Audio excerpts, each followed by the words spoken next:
Hello, parents. Welcome to the Masterful Parenting Podcast. I'm Anne Alvares, parent coach, school counselor, and mother of two. Do you sometimes struggle with your parenting role? Do you notice that sometimes you're repeating patterns that you learned in your own childhood? Maybe you are carrying childhood pain that has not been healed, and you notice that it is showing up in your parenting with your own children. Perhaps you yell or get frustrated easily. Maybe you are directing them or telling them what to do all the time, and you notice that your actions are affecting your relationship with your children. Well, parents, I totally understand this. I came from childhood pain and I learned how to be a relational parent with my children. And I can teach this to you as well. This podcast is all about learning how to heal the childhood pain that we are carrying so that we can foster healthy relationships with our kids. Join us every week for a new show, and we will dive into the healing and the fostering of healthy relationships with our children. Hello, parents. Welcome to the webinar on fostering healthy relationships with our kids for the School of Humankind. I'm so excited to help you parents with talking about healthy relationships and how we teach our children healthy relationships.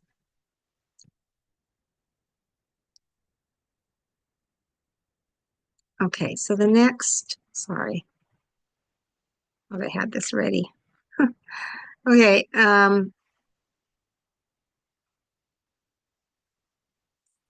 just want to tell you about me.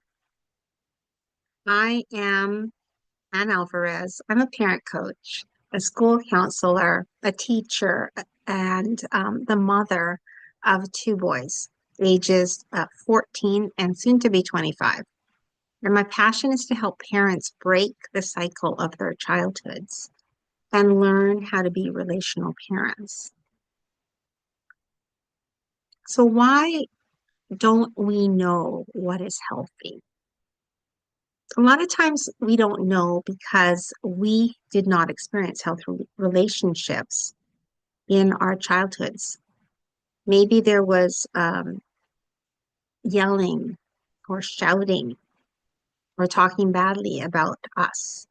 Maybe there was emotional abuse, punishing, controlling, directing, ignoring, the silent treatment, or not listening, carrying burdens of our parents, which is parentification, or physical abuse, spanking, physical isolation, dragging, or using a tool to hurt someone.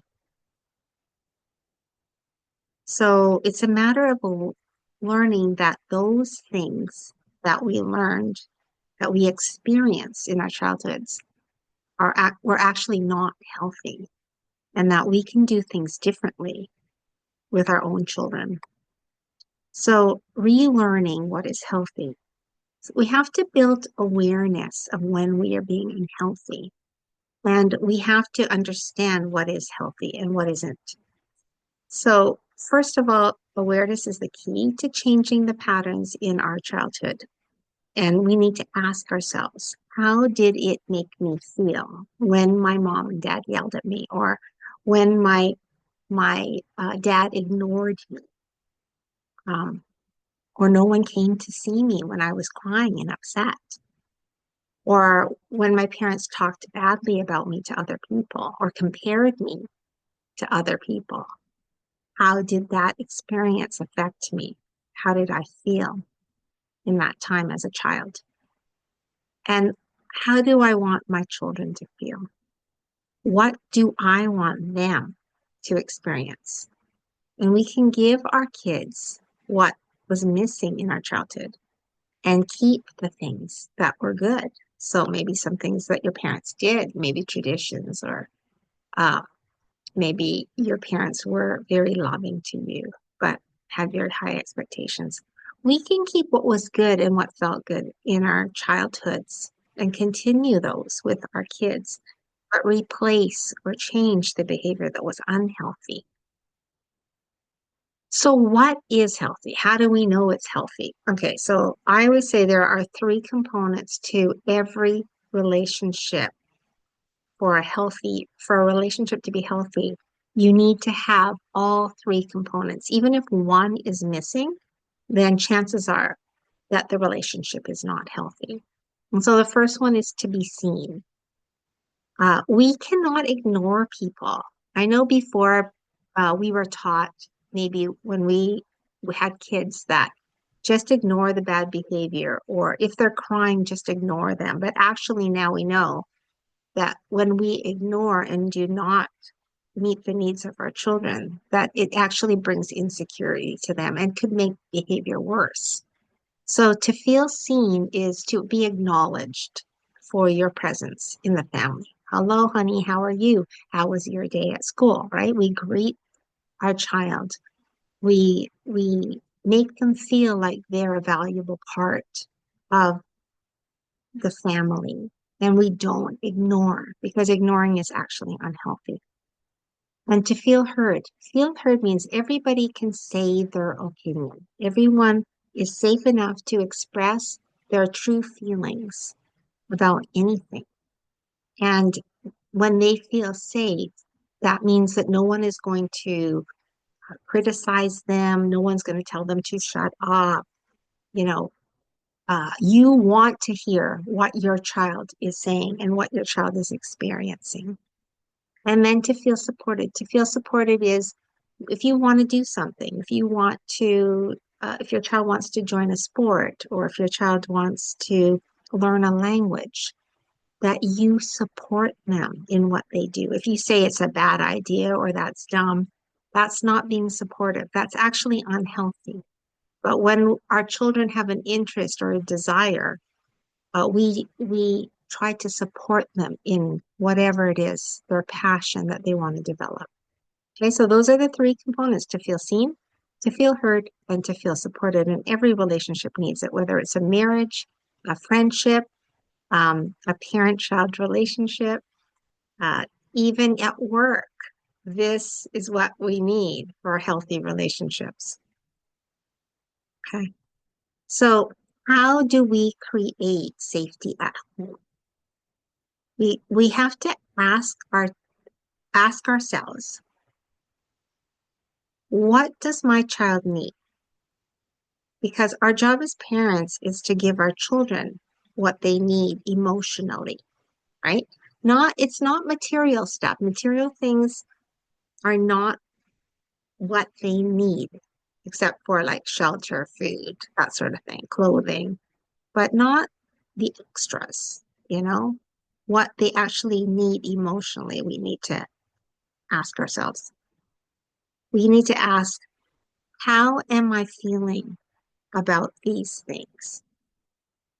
Am I afraid? Am I overprotective? Am I too emotional? Because our children will not talk to us if we are any of these things. If we are too emotional, if we are always imparting fear, um, if we are overprotective of them, then they don't want to tell us because, oh, mom can't handle it, dad can't handle it. They're going to fly off the handle. They're going to lose it, get angry. I can't tell them how I really feel about things or what I'm thinking. So, in order to create that safe environment where our children come to us and tell us their deepest um, concerns and their worries, we have to create safety. And the way we do this is we listen. I always tell parents, you should be listening, talking less and listening more. Talk less, listen more, especially with teenagers. We have to talk less and listen more because that gives a feeling of security when someone is listening to you. And we need to empathize. Empathize basically means is I feel your struggle, your worry, your fear. I feel what you are feeling. Okay. I understand that it's scary to talk in front of the class.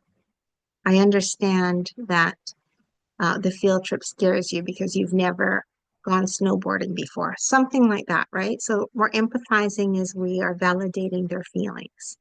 And then we offer support. And offering support is, um, I want to help you with this. It's a simple message, right? Can I help you with this? And then we problem solve together with our children. Actually, problem solving with our kids is healthy and it also builds their confidence because now they get the message that they can problem solve this and we can help them with it. So problem solving looks like how can we make things better? What would make you less scared to go on the field trip?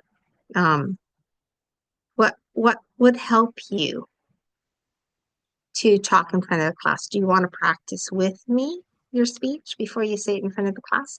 This is problem solving. We ask them, we invite, and then we let them speak to us and tell us. And we have to remember, parents, that our words have power in our children's lives. They listen, they hear, and it comes into them internally, right? So we need to use words that are healthy. And unhealthy words are like comparing, judging, degrading.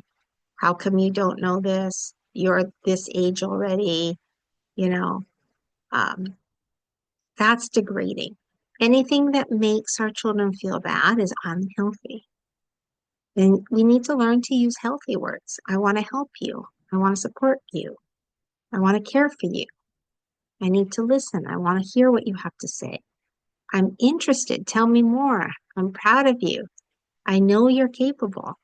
We we we're it's not natural to us if we didn't grow up with it. So we have to practice saying those words and remembering those healthy words so that we can give them back to our children.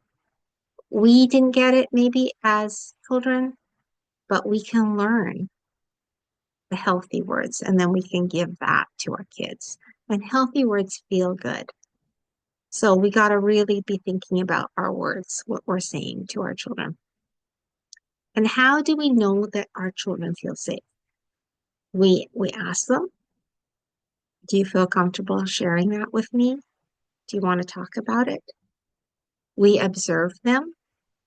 If they're always hiding in their room or on their phones and they don't really want to dialogue with you, then that could be an indication that they don't feel safe enough.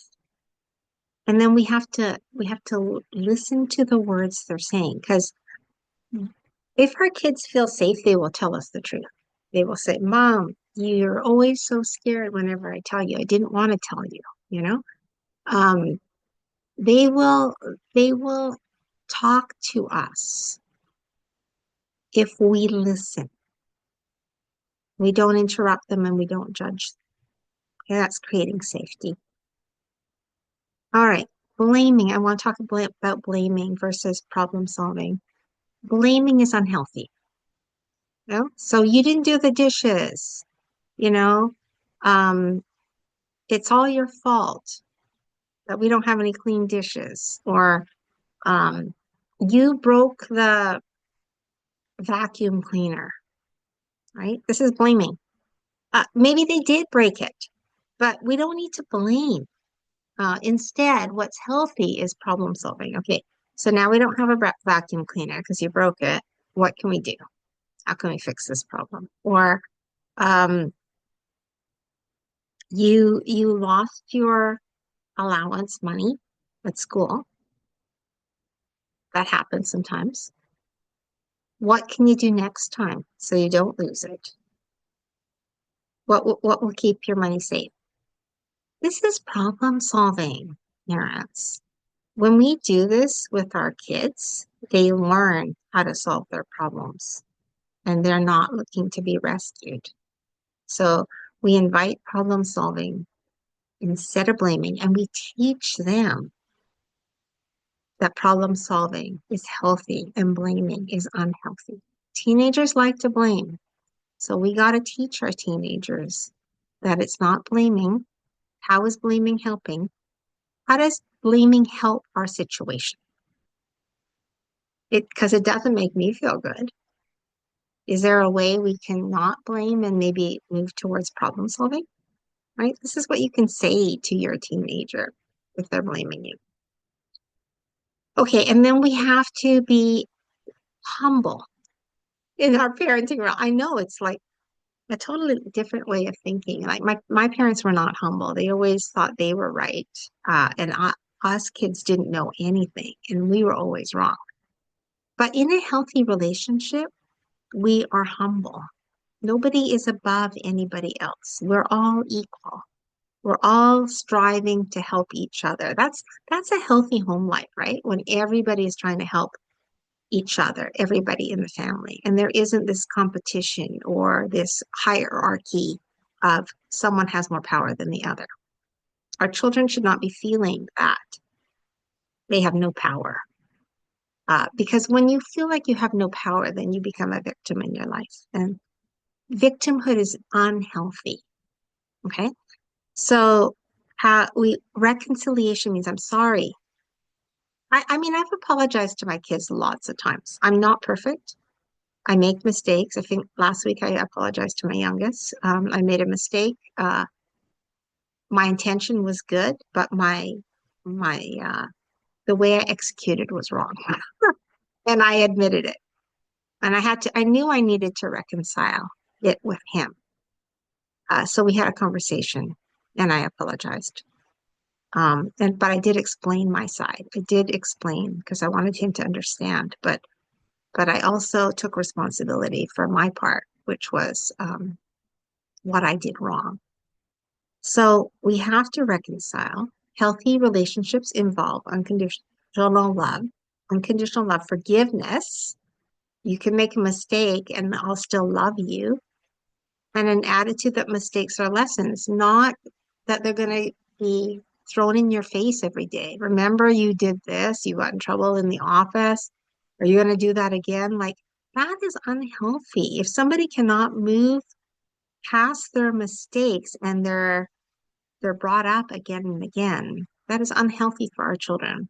Our children need to be able to make mistakes, and they need to be able to move through the mistake and not keep reliving it uh, through the words of us, right?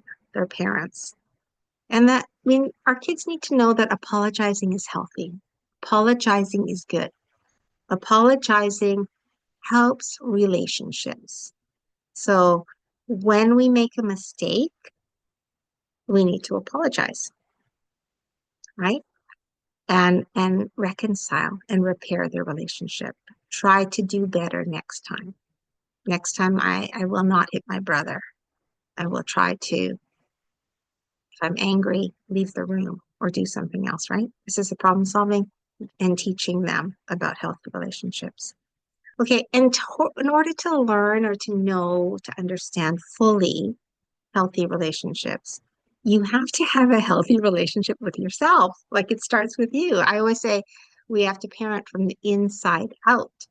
So if you are not having a healthy relationship with yourself, it means you don't like yourself, you're critical of yourself, you have so much self-doubt, you lack confidence, then then parents, we have to work on ourselves if we have any of those things, right?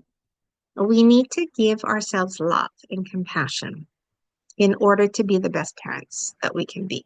If we don't feel full, um, we are operating on an empty tank. How do you give to others if you don't feel full? So we have to monitor our own being, how we are feeling about ourselves, and nurturing a love for ourselves, right? A deep love and being less critical and more compassionate. We are going to make mistakes as parents, especially if we grew up with trauma or abuse. We are going to make mistakes because we didn't learn this in childhood and we're learning this as adults. So we have to have compassion for ourselves and remember who you were before you became a parent. I think that is so, so important because I remember when I became a mom, I forgot who I was. I was so consumed with taking care of my baby, and I felt like I was losing myself. And I needed to get back to who was that person? What did that person like? You know, because that's healthy. That's healthy to remember and keep your identity.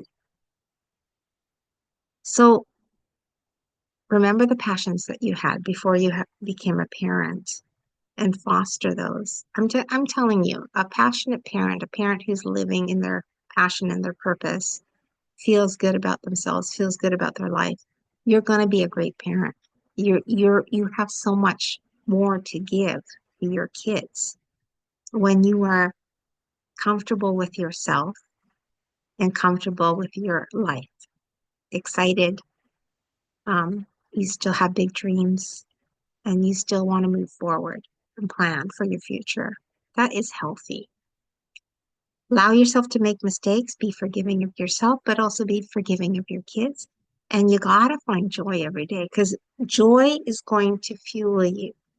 So if you can do something that brings you joy every day, that is going to make you a better parent. And that is healthy. That is part of self-care. Okay, so that is healthy relationships, parents. I hope that you got a lot out of this and that you learned something. I'm going to take parent questions now, and feel free, like, to just message me if you have any further questions, or if you want to get some coaching. If you want to take a look at my course is Healing Your Childhood, and we go through connection and communication. How do we connect and how do we communicate with our kids? Um, and I also have a podcast and YouTube channel, Masterful Parenting. So if you want to join, subscribe to any of those, uh, that might be helpful for you as well. I want to thank you, parents, for joining today. I really appreciate you taking the time to learn, and I love you, and I am here for you on the journey of your parenting. Take care.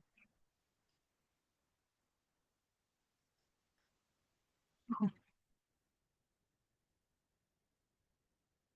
I was recording. Okay.